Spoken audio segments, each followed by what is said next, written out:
Hey, it's Andrew Downs. I'm proud to support Three Beards Media, and I would love to work with you. If you need merchandise for your company, organization, band, softball team, whatever, I can help. From name brand apparel to promotional items, large orders or small, online stores, and more, I can help your brand stand out. AKC Marketing is local, based in Johnston, and we are an employee-owned business, so our costs are low and our turnaround times are fast. But most importantly, we give you personal service to make sure you get exactly what you're looking for. Email me at andrew@akcmarketing.com or find me on social media, and let's make some cool stuff together. Now sit back and enjoy this Three Beards Media podcast.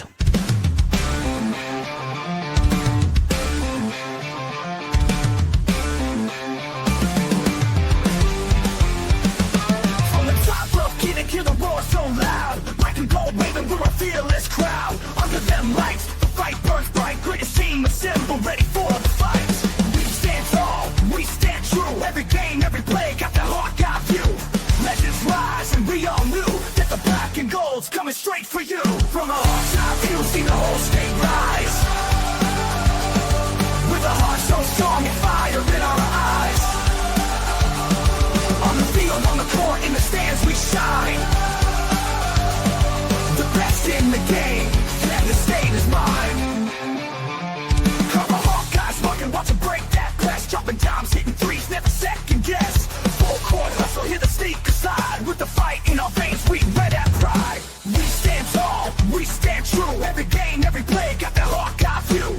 Legends rise, and we all knew that the black and gold's coming straight for you. From a Hawkeye view, see the whole state rise. All right. Good evening, everybody. We are finally back, Drew. We are more than back. Been a few. Glad to be back. How you been, Drew? I've been great. I've been very busy, as you know, Andrew. I did a postponed honeymoon with my wife, Jenny, down to Mexico here about, 2 weeks ago now. It seems like just yesterday, but went down to Cancun, had a good trip down there, golfed on a Jack Nicklaus course. We did some snorkeling around the reef. My God, just beautiful area. 5 days, it turns out, Andrew, is probably enough, especially when you have open bar. Yeah. Because you're going to need about 3 days of recovery. And that's exactly what I ended up doing when I got home. I got home late Thursday night. Friday, Saturday, Sunday, I was just a dumpster fire. So that happened. Yeah. Work is very busy. I don't know if we actually talked about my profession at all, but so I'm in charge of new recruits into the Kansas National Guard, and my main purpose in life is to make sure that they're paid, they're fed, and they ship to basic training, right? Mm-hmm. Well, that big time is called summer surge, and that summer surge is coming here, graduation time in May of 2025. So have lots of shippers going out the door, going to basic training, going to be heroes. And God bless them, thank them for their service. And it's a lot of work on our end too, administratively, making sure they're paid, making sure that they're the right rank, all that kind of stuff. Shout out to the admin assistants. I think we just had Admin Assistants Day nationally this week. So shout out to all the admin assistants out there. That it's not a glorified position by any means, but can't do it without you. So shout out to all the admin assistants out there. Shout out to all the people who act as admin assistants but don't have the job title. Oh, I'm just kidding. No. That's what it feels like sometimes. Good to hear you're busy. Good to hear that you're getting some new recruits in there. That's a nice segue into our next little segment here. Oh, recruits, huh? New recruits. Oh. You know who else likes to get new recruits? Ben McCollum. He loves it. He's rebuilding the roster and doing so in a great way, I would say. So, Drew, it's been so long. Let's recap everything because a lot has happened with Iowa men's basketball since you and I last spoke. I know that I got on here and talked with Ben a little bit after the McCollum hiring, and we talked a little bit about some of the Drake guys, but a lot has even happened since then. Let's just recap. Bennett Sturts decided to follow. That was probably the first domino and the biggest domino. Oh, He's an amazing player. Number 1 point guard in the transfer portal, number 2 player overall in the transfer portal by 247. Yeah, he's just a winner. He's a great point guard. If you're starting with him as your foundation, you're feeling good. But then Cam Manyow, Isaiah Howard, Caleb Combs, Tavion Banks, essentially the core that had eligibility left from Drake decided to come to Iowa as well, which some people have questions about those guys, I understand, but they're just flat out winners, Drew. They're the core of a team that won 31 games. I'm not saying they're going to win 31 games at the Big Ten level. I don't think that's realistic, but they're winners, right? And they're gonna play hard. You know that. Here's my question to you, Andrew, is Yeah. Does anybody in the Power 5 know who Bennett Sturts is if they don't beat Mizzou in the first round? They don't get the national exposure. They don't get, even the Missouri Valley Conference tournament. I mean, Kevin Harlan's on the call on that every single year, I believe. And that's probably like first exposure to Missouri Valley basketball for most of the nation, right? Because it's kind of a standalone. Actually, like it's the week before like the Big Ten tournament setting, right? Because it's mid-afternoon Sunday, but the week before it's a standalone basketball game. Most of the nation sees it. Kevin Harlan's calling it for a reason. Do you think that the success or the interest, I guess, is so high in Bennett Sturts or even Ben McCollum at that point? I mean, granted, 31-win season with or without tournament success, but to get the national exposure like that in a Valley Tournament championship, in a first-round upset of number 6 Mizzou, do you think that is similar, or is it because he's the lowest player of the year and it doesn't really matter? Well, so the hype for Bennett Sturts and Ben McCollum really started back in the non-conference when they ran through the Charleston Classic. Yeah, okay. Beating Vanderbilt in the championship there, and then you follow that up by beating Kansas State in Kansas City, which Kansas State at the time was projected to be a good team still. But Bennett Sturts hit the shot to win the game against K-State. After they floundered it. I mean, they were up. Yeah. So that really, and then you have the Valley season, then you have the NCAA tournament as well. That certainly didn't hurt, but he got on the national radar after that win against Vanderbilt, really, and then followed it up with that win against Kansas State, and then kept it going. Don't forget Miami, and that was what sent Jim Larrañaga to retirement. Pretty much. And that's who benched Iowa State in the Elite Eight, right? Or the Sweet 16 to go to the Elite Eight just 3 seasons ago? Yeah. Yep, 3 seasons ago. Yeah. So them and even some of the other Drake guys were on national radars. Even if fans didn't necessarily know who all those guys were, I can assure you that coaches did, because guys transferring up is the norm now. So anyways, those were kind of the first few dominoes to fall. But then you had Brendan Howson commit to Iowa from Kansas State. He's a knockdown shooter. He dropped 30-some points on St. John's this year. St. John's was the best defense in the nation. He dropped 30 on them. Kansas State didn't win the game because, again, Kansas State wasn't a very good team. But Brendan Howson can really shoot, and he's going to benefit greatly from playing alongside Bennett Sturts. And to me, right there at that point, that was enough to say this is going to be a pretty good team, I think. I think this is going to be a decent basketball team once we had Howson in the fold. I think it went to kind of another level when they landed Fulgaris, which I did not think that they had a legitimate shot at all. Yeah. because they were competing with Providence and Villanova for Fulgaris. Kentucky sniffed around a little bit, ultimately decided to go a different direction, but they sniffed around. Those Big East schools, though, they can apply all of their revenue share money to men's basketball because they don't have to worry about football. Oh, 100%. Just like Creighton, actually. Yeah. I listened to I listened to Greg McDermott on The Rush with Travis and Ross this morning, actually. And he made that exact point. It was like, yeah, they're the big men on campus. Like they are the only revenue generating sport, in Omaha. And, no offense to Omaha, but like it's a pretty good metro area in a mid-major that can produce money, right? Like hell, what's his name? Who's the real estate tycoon there in Warren Buffett. Warren Buffett, thank you. Yeah. I mean, money abound in the Omaha area, and if it's only going to one place, I mean, there we see Josh Dix, there we see Owen Freeman.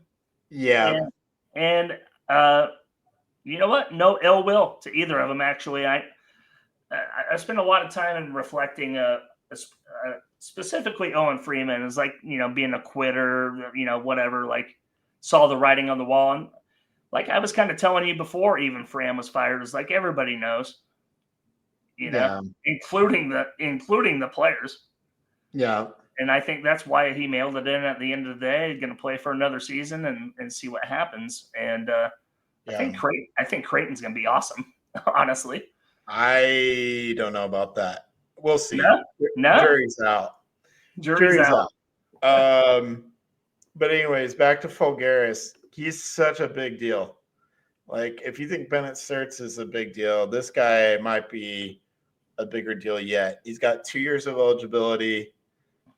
He's 6'10". He can shoot the three at 41%, and he does it really efficiently. He also blocks shots. He also rebounds well. He's going to play probably the four, but I don't know if you're going to – I was kind of listening to Washed Up Walk-Ons. They had a former player and coach, and essentially it becomes positionless basketball for Ben McCollum. So we're not going to – during the McCollum era, we're going to have to kind of get away from, as fans, the locked in, this is a 1, 2, 3, 4, 5, because it's going to be a little bit, he's going to put like the best 5 guys on the floor at all times. Oh, yeah. And just play from that. Now, you obviously want to have size, right? But in this Alvaro Fulgaris, he's 6'10", but his wingspan is a lot longer, so he plays bigger than that. Yeah. Same thing with Maniau. Same thing with Banks. They're 6'8" and 6'7", but their wingspan, they play a lot bigger than their listed height because of their wingspan. So while it looks like we're undersized, we have guys that are aggressive on the rebounds, and they have the wingspan to kind of help themselves out with that too. You also kind of surround Bennett Sturts with shooters. That makes him more dangerous. Oh, yeah. So I think about this next year's team and all the recent ads, and I really kind of go back to like Housen and Fulgaris, to me, are very superior versions of Mascari and Abreu. Abreu and Mascari are both great players, don't get me wrong. Just more athletic. Yeah, but Abreu wasn't really a consistent three-point shooter like Fulgaris is. And also you can run your offense through Fulgaris because he has a good passing as a big man. Yeah.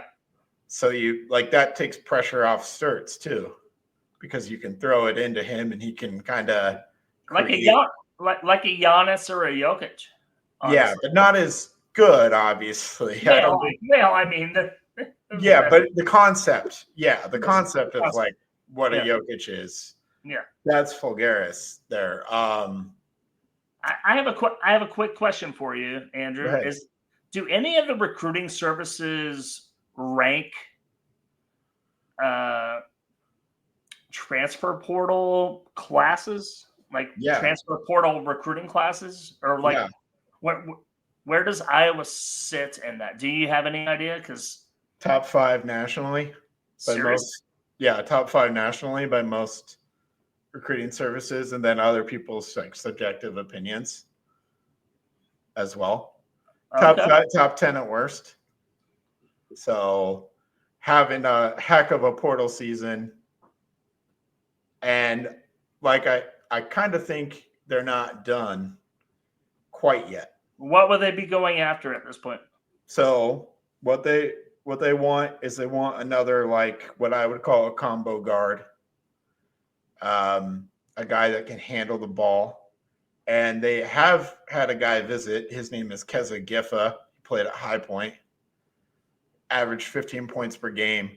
Not really known as a shooter. Can hit a three-pointer, but not really his strong suit. His thing is more getting to the rim, putting pressure on the defense at the rim on offense, but he's a solid defender as well. He's also a winning player.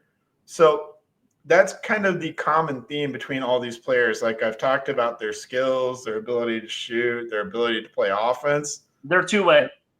They're two-way, but also they're high in like the advanced metrics. Like Bennett Sturts was one of the best in the country in player efficiency rating. He led the country in something called win shares, which measures your what you contribute towards your team's win total. He had almost 9 win shares, meaning by the metrics, he was almost responsible for 9 wins through his play alone. Maniau and Banks were at like a 3. Giffa's like a 4.5. He's not in the fold yet. Maybe he will be. Alvaro Folgaris was like a 5.7 win shares. Just trying to put that in context because I'm just throwing a lot of numbers out. The highest person on Iowa's team last year was Josh Dix at 3.2, which is what I would consider average. Sure. Right? All these guys that we just talked about, including the Drake guys that I talked about, with the exception of Housen, all contribute more to winning than Iowa's best player by that metric last year. Let me be devil's advocate here, Andrew. Yep, I know you will. Do these metrics take into account opponent's skill level, ranking on the other end? Who are they playing when they do this? True. Yeah, I get what you're saying. The level of competition does bump up. I think that's the question for some of these guys, mainly the Drake guys. I don't think that's a question for Sturts or Folgaris, because we saw Folgaris play against Alabama, and all he did was put up 15, 10, and 5. Right? And to be fair, Alabama doesn't play a lick of defense, so whatever. But you're still, it was what we have for his sample size against power competition. Okay, I'm just asking if the computation includes level of difficulty amongst opponents, or if it's just who you play is who you play, and that's how they compute it, right? Because we're talking about a whole different level of competition going to the Big Ten. Sure. So if those stats are included in, playing Illinois State, playing Evansville, Belmont, all that, if all of that level of difficulty is included, and then playing against Ohio State, Indiana, Michigan, okay, cool. But like, are those statistics only derived from who they happen to play? Yeah, but that's the same for everyone. It's universal across college basketball. What you're saying is you're trying to buy the glass half full. The numbers look great, but they haven't played in the Big Ten. No. What I'm trying to point out is that there's a certain type that McCollum's after in the portal. That transfer over, that translates to Big Five basketball, to Power 5 basketball.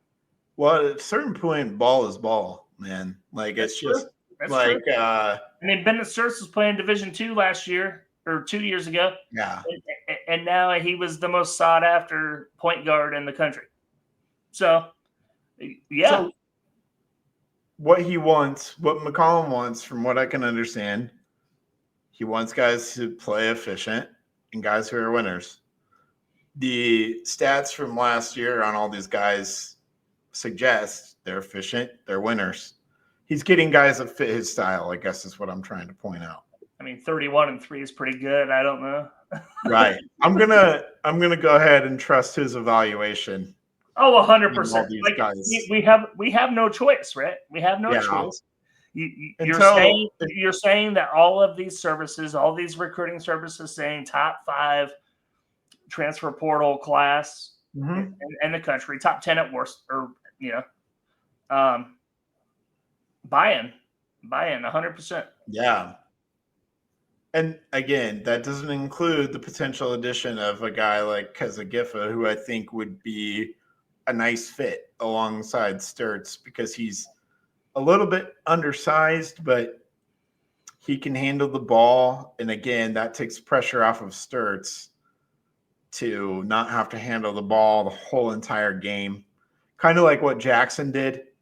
Again, I just see that at him as like a kind of a, I don't want to say it's going to be the same as last year's Drake team, but he kind of fits in that mold of Isaiah Jackson. If you remember watching Isaiah Jackson. Oh, yeah. Wasn't really a good 3-point shooter, but could handle the ball, take that pressure off Sturts, keep things moving on offense, and was a really good defender. Tony Perkins?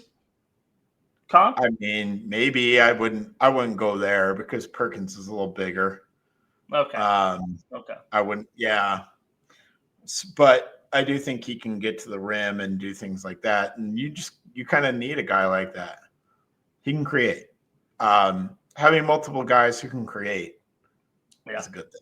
I'm super pumped to see this whole new roster, honestly. Like in the Big Ten year one, like I don't even know what the ceiling is, and it's not even fair to forecast it and do wins and losses and scheduling and all that. Like I don't think I have any like want of doing that even coming into the fall. But like just let it be and see what happens, man. Like it's exciting.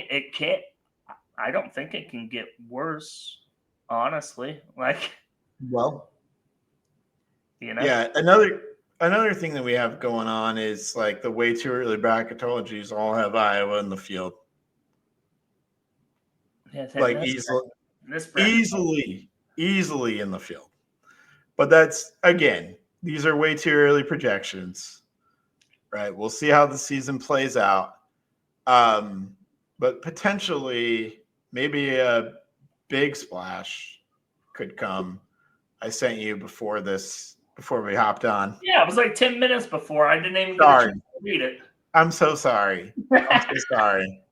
Kind of like unfolded recently, but there is a guy, an international guy that Iowa's after, who played in Spain's top professional league as a 20. He's been playing there since he was 19, so he's played there for a couple of years now.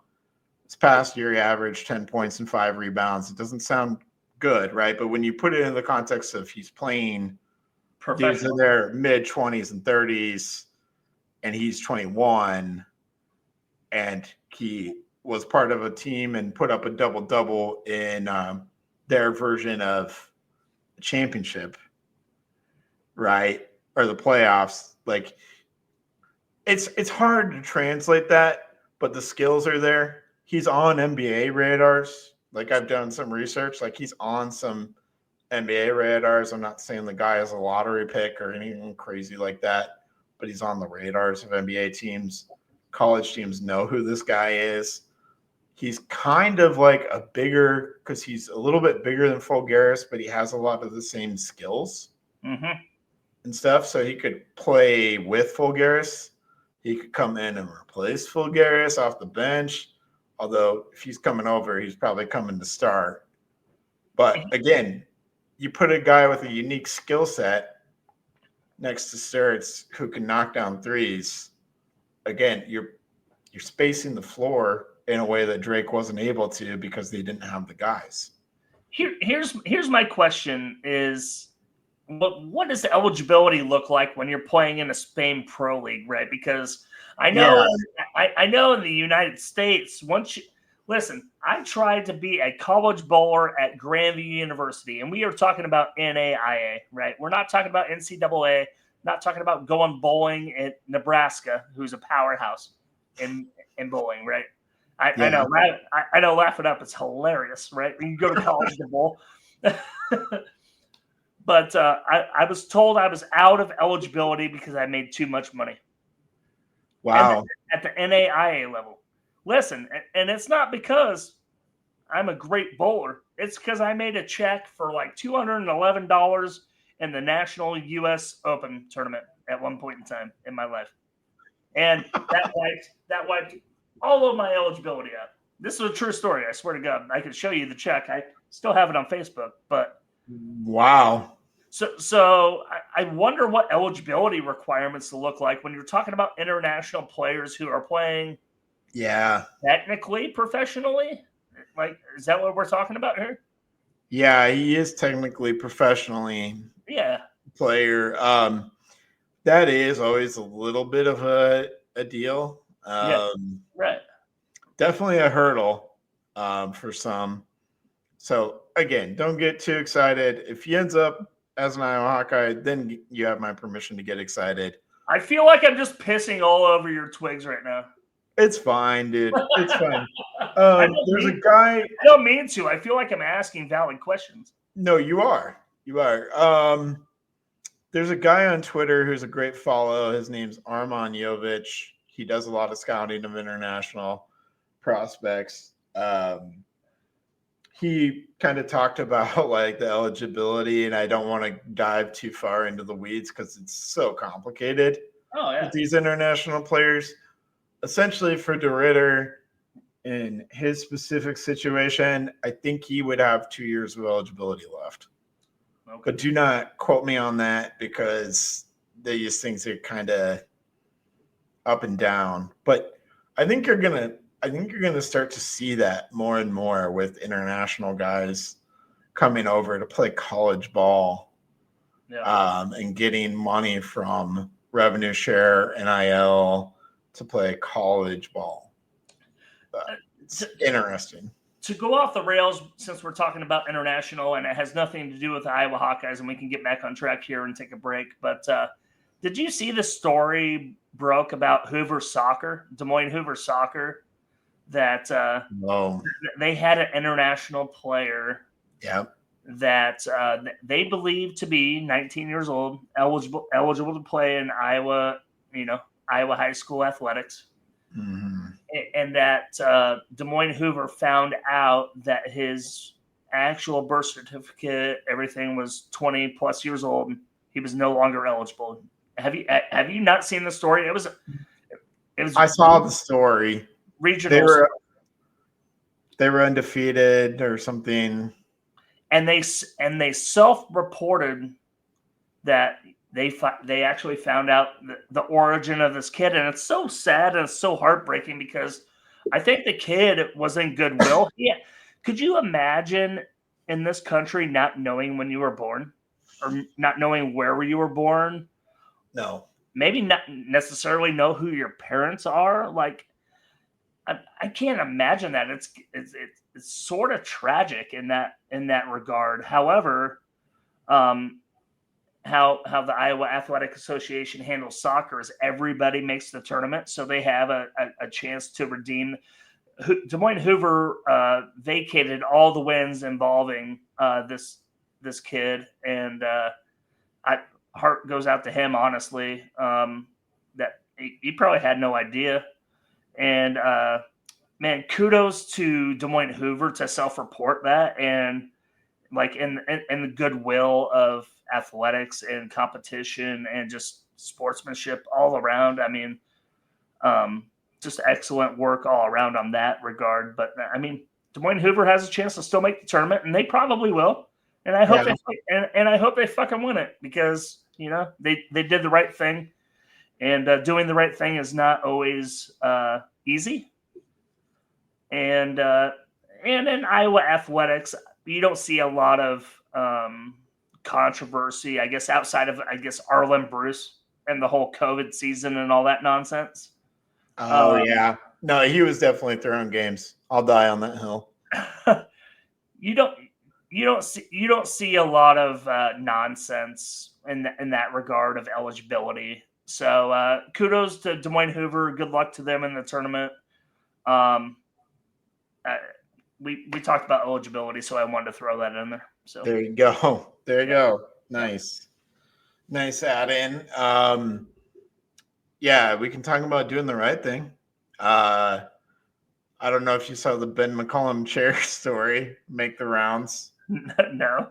Oh, so there was an iClub event in Carroll, Iowa. Oh, I did see that. I did hear that. Actually, yeah, I did hear that. Okay. So you're familiar with the story. We'll fill the listeners in here real quick. I'll give the brief. Oh, 100%, please do. Essentially, Ben McCollum drove to the event and could drive back to Des Moines and didn't have to fly back to Iowa City. So he decided to stay long after the event was over and help clean up and put the chairs away with the other volunteers at the iClub event. Wasn't asked. Wasn't asked. He just started doing it. He didn't ask them. He just fucking did it. Yeah. Yeah. That's awesome. Yeah, that is awesome. To me, it's just another signal that he's kind of just fits in with what Iowa fans would like their coaches to represent. I think, again, not that he's perfect or he's the best or anything like that, but it's just another dude. It pumps you up, and living in the state of Iowa, like hard working man, not too good for that. Can you imagine Fran McCaffrey doing that? Nah, he's just getting on his bus. He's gonna drink it, whatever. Like Fran's not doing that. Kirk Ferentz isn't doing that. Yeah, and I don't want to dump on other coaches and say they're not good people if they don't. I think Ben McCollum understands, hey, there's some work that needs to be done to repair the relationship with the fans. Establishing culture, 100%. And I can't just say it. I got to actually do it. And here's the thing is, I don't think it was cerebral at all. I think it was natural. I think so too. I don't think it was a calculated, like, I'm going to do this. I think it was just a natural thing to do. It was like, yeah, we're going to clean up the VFW hall or, whatever. And I don't think so. I think that was just him, man. I haven't dived too far into Ben McCollum's background, but if I had to guess, he probably grew up as a church kid. Oh, yeah. Because I put away miniature in my time growing up. As miniature. And, I always had to grab 2 or 3 chairs at a time because that's how I was going to find my future wife. That's not how I found my future wife at all. Anyways, maybe that's how Ben McCollum found his current wife. My man. Put away a few too many chairs at the same time, and she was impressed. I love it. But no, I don't know. I'm just guessing that that's his background. I do not know that, so don't quote me on that. Could you imagine if we actually were able to get him on this podcast? How dope that would be. You don't think he would actually? Well, I think he would. I think he would actually. Yeah, I just don't know how we would ever get a hold of him. I think he'll go on any podcast, anytime, anywhere. I got an idea. He's made all the. What's another thing is he's made all the rounds in Des Moines. He's been a frequent flyer. I mean, obviously he has the connection with like Sean Roberts from his time at Drake. Yeah. But he's been on. He just recently went on Travis and Ross's show this morning. He's been on other podcasts and things, and yeah, he's all over the place trying to put his name out there and ingratiate himself to fans. So I wouldn't even say put his name out there. It's put the not put his name out there, but just put the program out there. You know, He's we're open for business and we're going to work our ass off. And you know Yeah. what? If they don't like it, He also said something the other day about how we're gonna bully the bullies. I can't remember what the exact quote was, but he said we're gonna bully the bullies. And oh, he said that he said that on Travis and Ross's show about a month ago when he oh was boy, the Drake coach. that's awesome. Yeah, That's an awesome line. yeah, Print the shirts, man. Bully the bullies. yeah. Let's go. Love it. What do you think? Should we take a little break? Come back? Let's do it, man. Okay. All right. Making great tasting bourbon requires the perfect combination of ingredients, conditions, and time. The longer it rests, the better it tastes. Revelton Distillery's new single barrel bourbon is made from 80% corn, sourced 100% from Iowa farmers. And unlike mass-produced bourbons, each barrel of Revelton's single barrel bourbon is unique, proofed on when it tastes best. As they like to say, it'll be ready when it's ready. And to ensure the highest standards of quality and flavor, owners Rob and Christy Taylor oversee the production and bottling. Every single barrel. Iowa born, Iowa aged, Iowa bottled. Try the new single barrel bourbon from Iowa's own Revelton Distillery. ReveltonDistillery.com.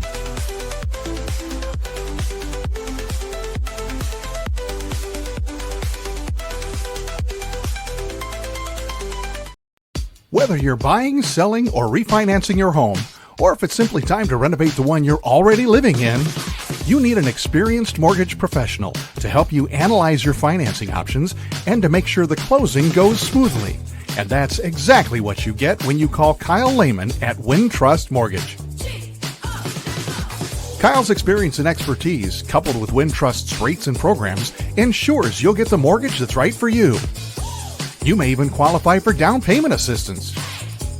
Before you reach out to a realtor, call Kyle and get pre-qualified, empowering you to start shopping for the home of your dreams. Call Kyle at 515-473-0546. Kyle Lehman Wintrust Mortgage, 515-473-0546. In 2023, a crack Green Beret named Dan Douglas retired his military command and promptly escaped to a full-time career in real estate. Today, this man is wanted by home buyers and sellers who want to survive the process without spending a fortune. If you have a home to sell or want to buy one, maybe you can hire Dan Douglas at Green Beret Realty. You can find him at greenberetrealty.com. greenberetrealty.com. All right. Well, thank you to our sponsors as always. And man, maybe we can keep the transfer theme rolling a little bit here. Football has picked up a couple of transfers recently. They got Barros, corner from South Dakota. I think he's going to maybe be like a depth piece. They also got a freshman safety from Purdue, Hudkins, I think his name is. And then a D2 O-line guy from Ferris State who I think was maybe popping up on some NFL radars, potentially. Ferris State, of course, we all know the mascot is Ferris Bueller? No, I have no clue. Bears. I have no clue, man. I need you to look that up before the end of the podcast. Yeah, Ferris State mascot. Who knows? His name is Bryce George, though, and he's gonna immediately enter the competition for the left tackle spot there. Bulldog. Oh, Bulldogs. The Ferris State Bulldogs. So okay. the Bulldogs All are right. nice. Ferris State Bulldogs. Okay. I think he was a D2 All-American. I could be wrong. That sounds about right. D2, Yep. Bulldogs, Drake, D2 Dogs, whatever. Another D2 dog headed to Iowa City. Yeah. Let's go. I don't know. I think they're good ends. I think they're all at positions of need, I would say, specifically corner and tackle. And we'll see how they fit into the equation. but they weren't exactly like big splash, right? I think the Bryce George one, I think he did have some other power schools sniffing around. So Iowa wasn't the only power school. Not that he's a surefire left tackle NFL draft prospect. I do know that he is kind of on NFL draft radars. Sure. That could mean he's on the day 3 type radar, you know. But I think that's a decent player that you would love to have in the mix at offensive tackle where there's a little bit of uncertainty. Well, since you brought up day 3, we want to talk about Iowa Hawkeyes drafted into the NFL. It's kind of a recent event. Yeah. We had a day 2. Oh, well, yeah, Caleb Johnson, of course. I mean, he was fringe day 1, and he should have been a day 1. But you know what? I think he went to the right program in Pittsburgh. Yeah, I do. I think he could be offensive rookie of the year. Honestly, potentially. He has nobody behind him. I don't think Najee Harris left, right? Well, Jalen Warren's still there. Oh, whoop-de fucking do. Yeah. I think Jalen Warren's more of a third down back. Yeah, man. Arthur Smith loves the zone running scheme. That is perfect for Caleb Johnson's skill set. Wearing the perfect colors. I mean, yeah, it seems too good to be true, to be honest. I you know what? I will go on here on May 1st, May Day, that Caleb Johnson is a dark horse offensive player, rookie of the year. Enter your bets now, bet your house, bet your farm, whatever you got. Bet your kids, bet your wife, bet your house, whatever. Maybe don't. I'm dead serious. Like, I don't think that's a stretch. I mean, I think I think 2 out of the last 3 Pittsburgh running backs drafted have been offensive players of the year, and Najee Harris, and who was before him? Le'Veon Bell. Yeah, so interesting that you bring up Le'Veon Bell, because I think I've talked about it on this show before. The guy that Caleb Johnson in a way reminds me of is Le'Veon Bell. Yeah. I don't know if he's going to have the NFL career of Le'Veon Bell. I'm just saying running style. When you downhill, you compare the two. They're very decisive. They make one cut. They go. They don't. Although I do think that Caleb Johnson is maybe not as big, maybe a little bit faster than Le'Veon Bell. Oh, yeah. But so, I mean, am I wrong in saying that? Like, I might be premature about that, but I think the last 2 running backs that the Steelers have taken in top rounds have been in the running at the worst. Yeah. I know Le'Veon Bell was. Yeah, just comparing to other offensive rookies, I mean, Genty, I think, is probably the odds-on favorite, right? Mwah. Welcome to the Raiders, baby. Raider Nation. I love it. Yeah. Love it. That was the best draft pick we've ever made. But who knows what's going to happen with Travis Hunter, what positions he going to play, right? Can Gadaboo at the Giants in the 4th round pick? Our old friend Tyrone Tracy may not be willing to relinquish that job quite yet. So we'll see. We'll see. I'm just saying, man. Like, I think if you're looking at another guy, I think Travion Henderson on New England could be another good candidate. So I really do think it's probably those 3, because I think the running backs are much better than the wide receivers or the tight ends. In this class for sure. In this class, yeah. And I just don't see. It could be. I don't know. It could be Ward. Who knows? It could be Warren from Penn State. Yeah, tight end. he's completely dependent upon Anthony Richardson, though. So we'll see how that goes. That's true too. I mean, he's a great player, but who knows? I mean, look what Trey McBride did in Arizona with Kyler Murray. Yeah. Well, yeah, but I would probably take Kyler Murray over Anthony Richardson any day of the week. Would you?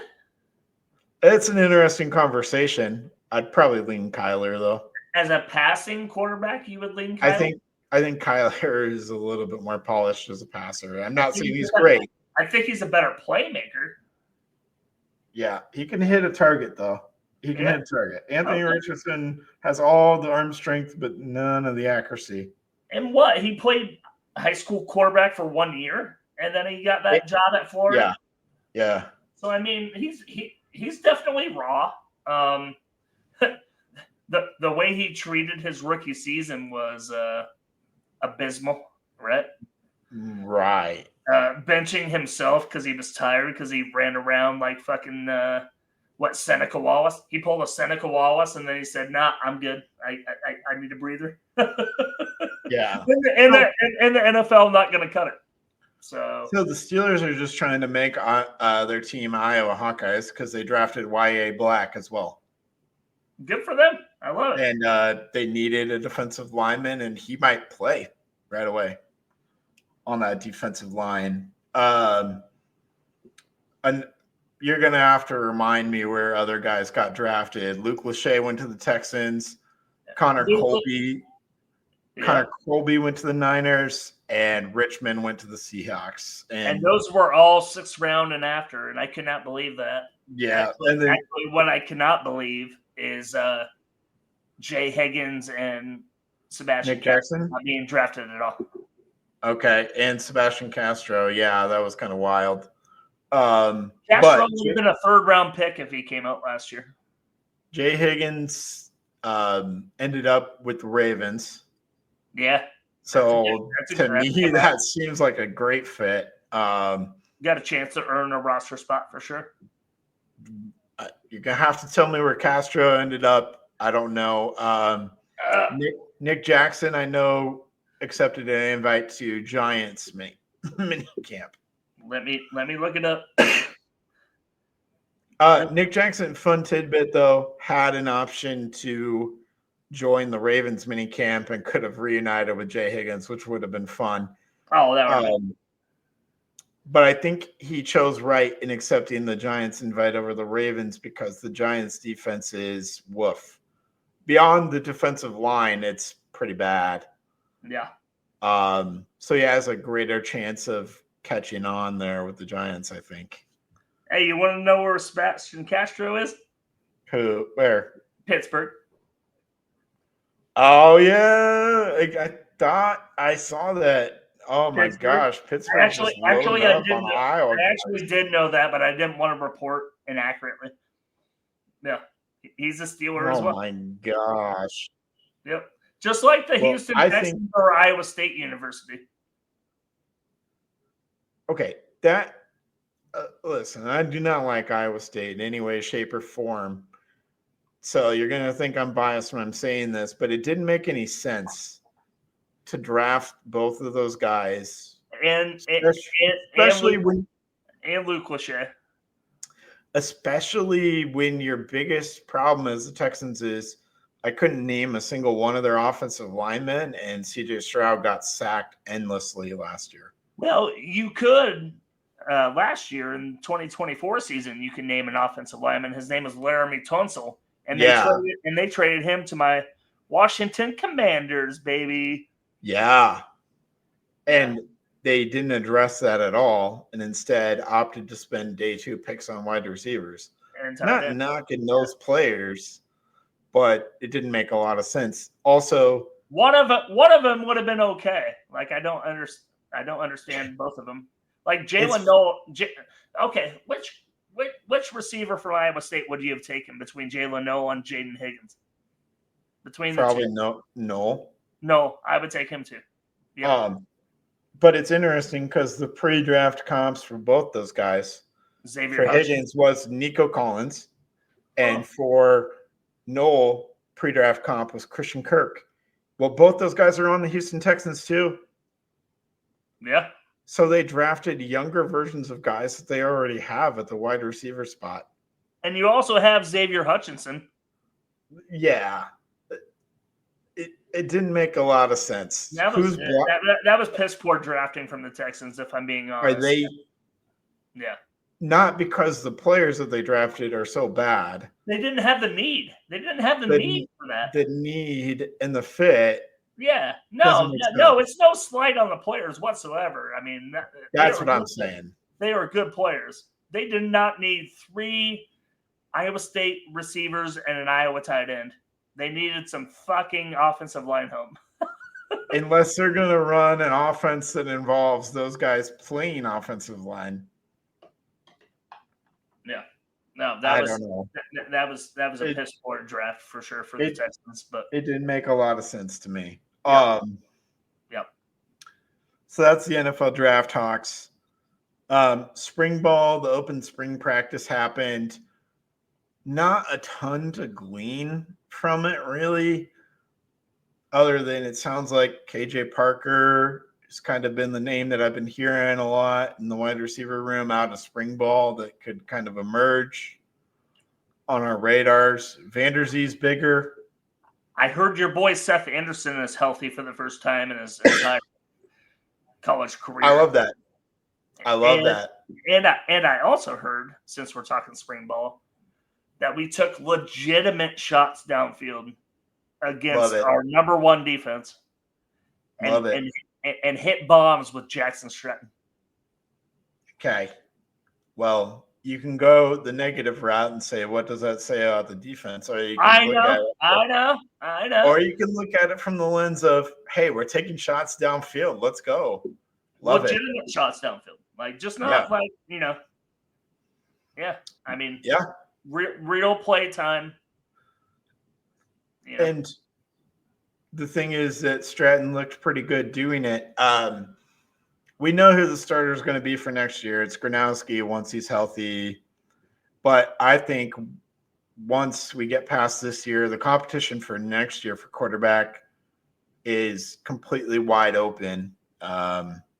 It could be Stratton. It could be Brown. It could be Jimmy Sullivan. It could be the quarterback they brought in from Wake Forest.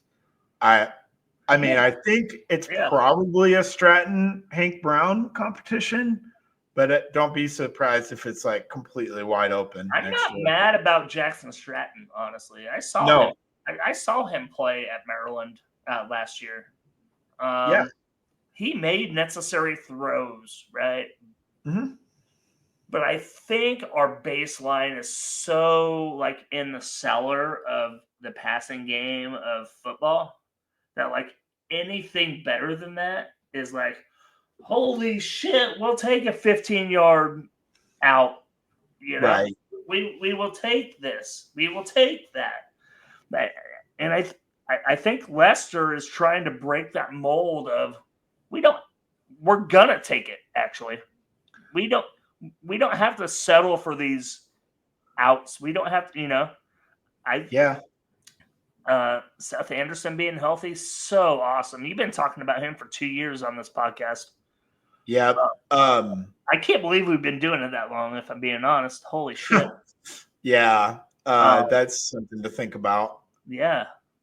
I agree with you. But you're 100% right. Leaning towards defensive issues, defensive concerns. Well, I am not going to question the man on the headset on the defensive side. No, I'm not either. He's going to figure it out. No, and I do think that's why they're being aggressive in the transfer portal for the defensive backfield, because they see the need and they've tried to fulfill that need. Not saying that Barros is the answer, but I do think that he can maybe help out and play a little bit this year. So I also think there's value in the 1v1s in spring practice, right? So yeah. like we do get burned on the defensive side of the ball every once in a while, right? And teams that can flick it around, Oregon, Ohio State, Michigan, kind of, Penn State, kind of, Drew Allers back, right? So concerns of people flinging the ball around. Why not practice that in the spring game? Why not? Yeah. Why not fling it around and see what happens? Because you're gonna see people that dink and dunk and pop it over the top.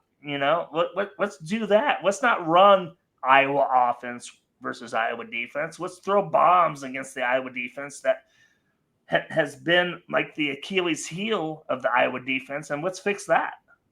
Yeah, well, I think what you're seeing is just an offseason of development of the Lester offense, and that this is starting to look more like what he actually wants to do. Yeah. I'm not saying that we're going to connect on deep bombs every game and no, it's going to be a high-flying show, but do I think that there's signs that the passing game can be adequate? Yeah, I do think that we're trending towards an adequate and competent passing game with Tim Lester calling the plays. And I just think it's that kind of practice is beneficial for both sides of the ball, right? So that's all I'm saying is that, why not throw the kitchen sink and see what happens, because that's what's going to happen against those blue bloods. So. Right. And well, what you're seeing is like the quarterback room, with the exception of Stratton, is all new. Yeah. It's all new. But you're also seeing, like specifically in Stratton's case, we are hearing reports of him doing things that are different than what he did last year. To me, that's just a sign of Tim Lester is developing quarterbacks. That's not something that we've grown accustomed to at Iowa. No, either stay the same or regress.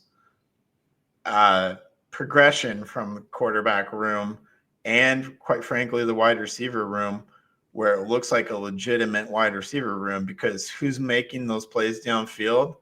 It's guys like KJ Parker, Dayton Howard, Reese Vanderzee. Sam Phillips, the guy that we brought in from Chattanooga, is going to be one of the starters at wide receiver. He didn't practice. Yeah. But he's a burner. He's going to be open deep. We still have Jacob Gill on the team. He didn't practice, right? So the guys that are behind some of those guys are the ones making plays. So there's actual depth in the wide receiver room. There's actual depth. Concerns of Mark Gronowski's health? Zero. None. Really? Because he's ahead of schedule on his rehab. He wasn't supposed to be participating or even throwing at all. So the fact that he's throwing it all by this time is actually an encouraging sign. I just think you need that continuity in the spring. You know what I mean? Like it worries me, but I mean, they have so much time in the fall too. I mean, they report like July 27th or something like that. He'll definitely get with his receivers in the summer as well and try to develop some continuity in the summer. Yeah. And then come back in the fall and be ready for camp and open it up in fall camp. And I don't know. I'm just not going to worry about it too much until the season starts and we see what it looks like. When we're talking about arm surgery on our starting quarterback in a Big Five, Power 5 conference, it worries me. So it's not because I'm trying to be an asshole. It's because I'm trying to be a realist of. I'm with you. When we receive damaged goods from Cade McNamara, yeah, I'm leery of it, I guess, after what happened with Michigan and Cade McNamara. Yeah, this is a little bit more of an optional cleanup type procedure, and we aren't dealing with like the leg issues, right? That would be more concerning to me if it was a leg issue. When you were a fucking quarterback? Yeah, it would. That's fucking crazy to me, man. Because I think your feet are very important playing quarterback. Well, Obviously, your feet are definitely important, no doubt. if you can't trust your legs, you aren't going to be able to play quarterback well. 100%. So we don't have those concerns with Gronowski, and the fact that he's out there and throwing and feeling good. Okay. I feel great about this. Okay. I'm good with it. Yeah, I understand the Just skepticism. Cade McNamara skepticism. But I think that skepticism was a lot like the people saying, oh, Ben McCollum could be another Todd Licklider. I don't think it's very well founded. That's not happening. Yeah, I just don't see that. I think Mark Gronowski is the football version of Bennett Sturts. He's the football version of Bennett Sturts in a lot of ways. Okay, so how about you give me a college football quarterback comp? Comparison? Yes. To me, he is the winning, like all of that, the willingness to kind of lay things on the line. Carson Beck? See where I'm going with this? Tebow Light. I like Tebow Light. Hey, listen, I like winning, so fuck him. A light version of Tim Tebow. I'm not saying he's going to win the Heisman or anything. Did you like just that. say a white version of Tim Tebow? You know Tim Tebow's white, right? Light. Tebow Light. A light. Not quite the same. Words matter. Light with an L. L-I. L-I. T-E. Got it. Actually, in this Got in it, this Andrew. case. Got Tebow Light. Tebow Jr. Fair enough. Oh, shit. Again, not saying he's going to win the Heisman, have a sensational Heisman type season or anything, and lead us to a national championship. I just think from a winning standpoint, that's what he does, right? He wins, he puts himself out there, he's a great leader. He can obviously run the ball too. So I think that's where I'm getting the comparisons from. I just kind of feel like I'm going to miss Sullivan. Yeah, well, in regards to the running game. Yeah. I do think there was a place for him on this year's team, but I don't really hold it against him at all. Christ, there's 6 quarterbacks in that room now. Yep. And I don't hold it against him at all. He ended up in an awesome landing spot, by the way. Did you see where he went? Tulane? Yeah, that's an awesome. Oh, I nailed it. Look at that. See, I did pay attention. Yeah. They have had a lot of success with quarterbacks down there recently. And in Conference USA. I mean, that's a very, very good landing spot. Tulane bumped up to play American football now. Oh, American Athletic Conference. That's right. They play so now USA. Yeah. They're in with Memphis and them. Yep, that's right. So they bumped up a little bit. But yeah, I love that. Man, this is a little bit longer show than normal because we've been out for a few weeks. I'm okay with it. Women's basketball. Let's just touch on it real quick. Addie Deal coming in next year. I think she's going to play the majority of point guard minutes, and that's kind of really who we're going to be excited about. We do have Layla Hayes, who's 6'5", I believe, coming as well, who can come off the bench and spell Hayden. Hayden's going to move into the starter role, I think. As she should. Yeah. And then we got a guard from Georgia Tech, Chit Chat Wright. Did you just say her name is Chit Chat? It's her nickname. Her real name is Chizadi, right? But they call her Chit Chat. Okay. I like it. She has 3 years of eligibility left. Essentially, she's the Guyton replacement, maybe a little bit better as a pure point guard than Guyton, and a little bit more athleticism than Guyton even. Okay. So I like it, and I really like that she has 3 years of eligibility. I like it when we get these transfers that are here for more than 1 year. For sure. But I think the bigger news was Raina Harmon leaving to take a head coaching job. Good for her. But then, yeah, she deserves it. She took Tania Davis with her, who played at Iowa, was a graduate assistant, I think. She's part of the staff with Raina. I remember seeing Tania Davis in the Big Ten championship game in Indianapolis in about 2014. Yeah. Yeah. We're playing Nebraska. Yeah, so that's cool. But we hired Lysandra Barrett from Georgia Tech, and she played at LSU, was a great player. She's well known on the recruiting trail, and so that was an awesome hire. Is that why we got the Georgia Tech guard too? Is that like a tandem? Yep, that was kind of a tandem deal. So yeah, a really good hire by Jan there.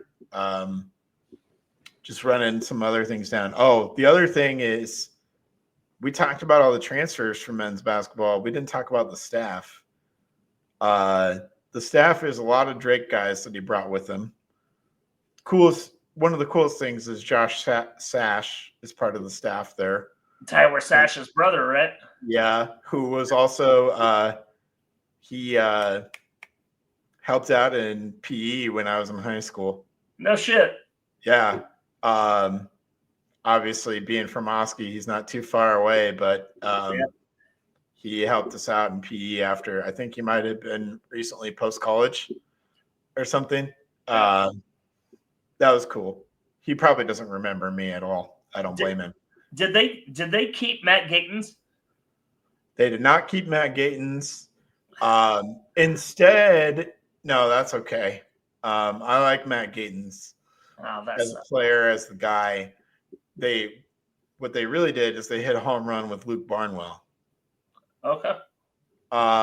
He was on the Texas Tech staff, but he was known as the guy at Sunrise Christian in Kansas, who's cranked out some NBA players and is really well known as like an international guy. Oh, that's my that's my neck of the woods now. And the guy that you were talking to me about when I went to Wichita when Drake and Texas Tech were playing, because Ben McCollum's good friend McCaslin, the coach there at Texas Tech. So McCollum was able to steal a Texas Tech coach, is what you're saying?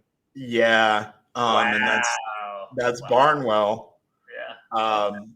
And he's known for like identifying international guys, which is some of why I think we're in on international guys like Fulgaris, like the DeRitter guy, because Gifa is French. So there's going to be a little bit of an international flavor to Iowa basketball next year and probably in the coming years. Yeah, I like it. It'll be interesting. I think we're going to try to dip into the international pipeline a little bit more because of Barnwell and his connections. There's nothing wrong. I like that a lot. Yeah, it's an interesting strategy, but one that'll go well, I think, possibly, because European players come and they're very skilled usually. Yeah, they're very, very skilled. So, for sure. All right, baseball. Can we touch on baseball because we apparently have the best baseball team in the Big Ten? Yep, we sure can. A wide margin, which early in the year we didn't think this team was going to be very good because they were struggling, but at some point they must have just turned it on. So what happened, Drew? Here's the problem, Andrew, because I'm going to lead with problems.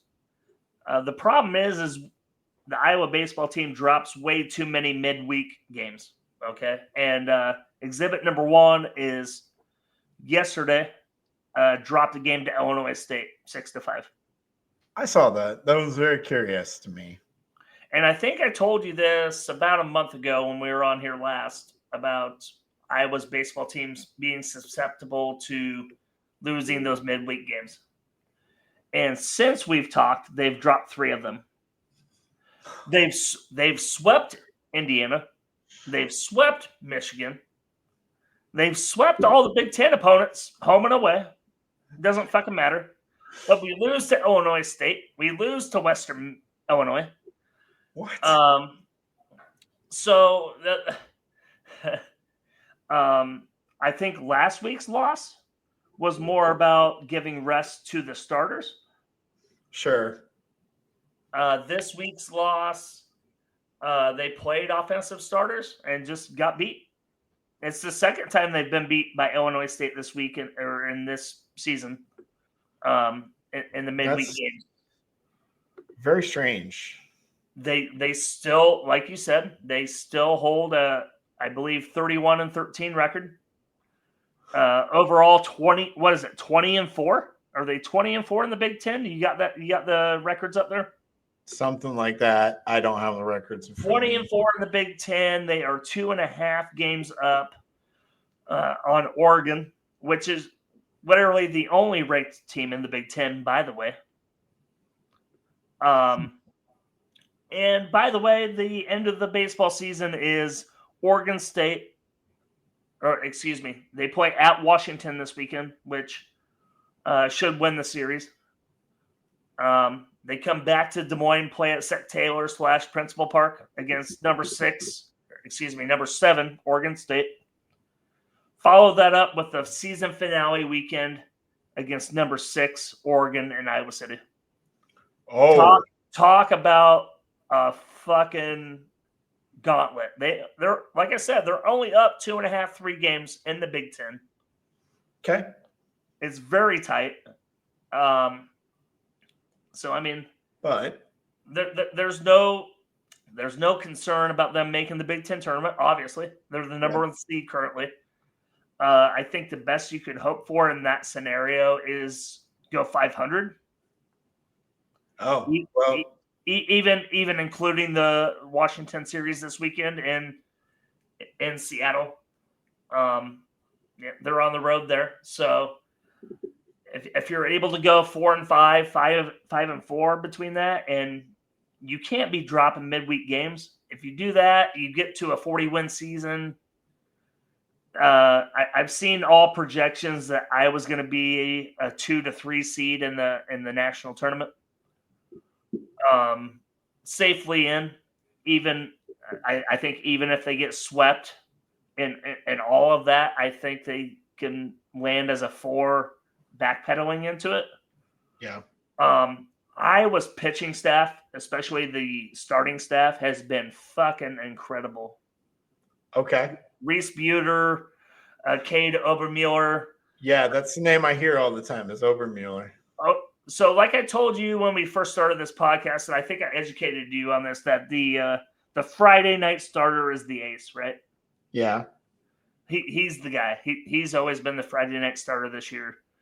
Reese Buter, he used to be a bullpen guy here in the last season or two, has become a starter on Sundays. And I actually think he has the best ERA on the team. Their pitching is much improved on the starter end. The bullpen is kind of hit and miss still. Yeah. But man, if you can get them through 6 2/3, 7 solid innings, the Hawks are usually up 3-4-5-0. The bullpen usually pulls through.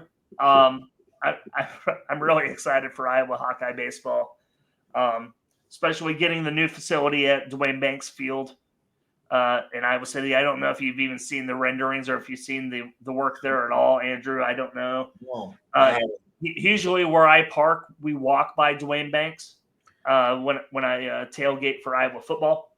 yeah. I haven't been there in 2 years, so I don't know what that looks like currently. But the renderings of the Dwayne Banks renovation looks incredible. What Rick Heller has done to that program is nothing short of spectacular.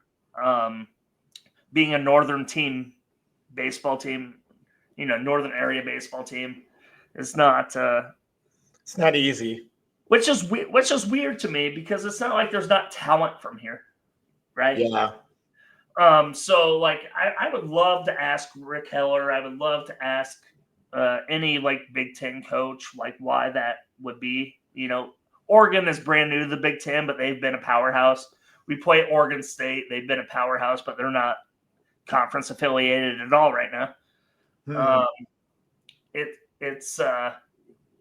It's weird to me. It's weird to me when they start baseball season. They have to they don't play a home game until fucking mid-March, and they've already had 15 games on the books because they're going to Jacksonville, they're going to Texas, they're going to California because they have to, right? Right.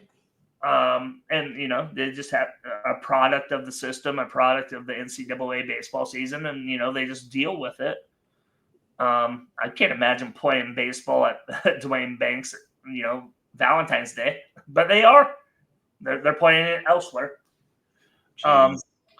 They're firmly in the tournament, Andrew, and I cannot be more excited. And every time that we sweep a Big Ten team, I'm like, wow, what a great freaking weekend. And then we come to a Wednesday game, lost to Western Illinois 7-4. The next week we lost to Illinois State 6-5. Like, what the fuck are we doing here? So what you're telling me, what I'm gleaning is we're going to sweep Washington and we're going to sweep Oregon. We may not beat Oregon State. Oh, we're going to beat Oregon State because Oregon State's at Sec Taylor. Okay, so we're going to sweep everybody. We're going to go 9-0 to end the season. We go 9-0 in that record. You shoot your baseball RPI up in the top 20s. Yeah. You could go from a firm 3 seed to a fringe regional host if you sweep Oregon. If you sweep Oregon and Oregon State, and you're at like 41-14. It's not happening. No, it's not. No, it's not happening. But if it did, that's a possibility for sure. They're firmly in the tournament, Andrew. I can't wait to see it. I might actually take a trip out to Omaha to see the Big Ten tournament here in a few weeks. Love it. Yeah. Love it. Yep. Well, that is all I got, Drew. You got anything else you want to get off your chest? No, I have so much on my chest, Andrew. I feel pretty good though. I'm good, brother. All right. Yeah, I feel like we just spewed a lot of information at everybody listening tonight. So I'm sorry for just dumping everything on you. But we will try to be back next week. I don't see why not. Yeah, I don't see why not. It kind of gets lean in the summer months here a little bit, so stick with us. As long as the baseball team keeps rolling, that'll give us something to keep going with momentum-wise. We may have a guest. So we will see about that. I didn't want to steal your thunder. No. Been in contact with John Evans, play-by-play announcer for the Iowa Hawkeye baseball team. Could not be a better time to talk about Iowa baseball. So getting in contact with him, we'll put something on the books Wednesday or Thursday, Andrew. Sounds good. Yeah, I would love to talk to him. And I don't know, could he just teach me the game of baseball? Because I feel like I just need someone to teach me more about the strategy. I understand the basic, hey, hit the ball, score my runs. That it's not it. It's more complicated than that. I know. Aaron Judge does a really good job of that right now. He's batting like 407. So yeah, who else does a really good job of that? Suarez, the guy who hit 4 home runs in one game. Eugenio Suarez from the Arizona Diamondbacks, my man. Yeah, he's a stud.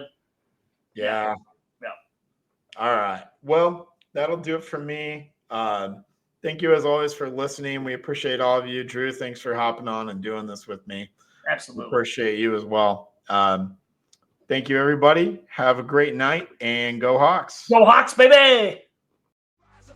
Talking football, talking hoops, every sport in between. IOWA, yeah, you know what I mean. From a hawk's eye view, see the whole state rise.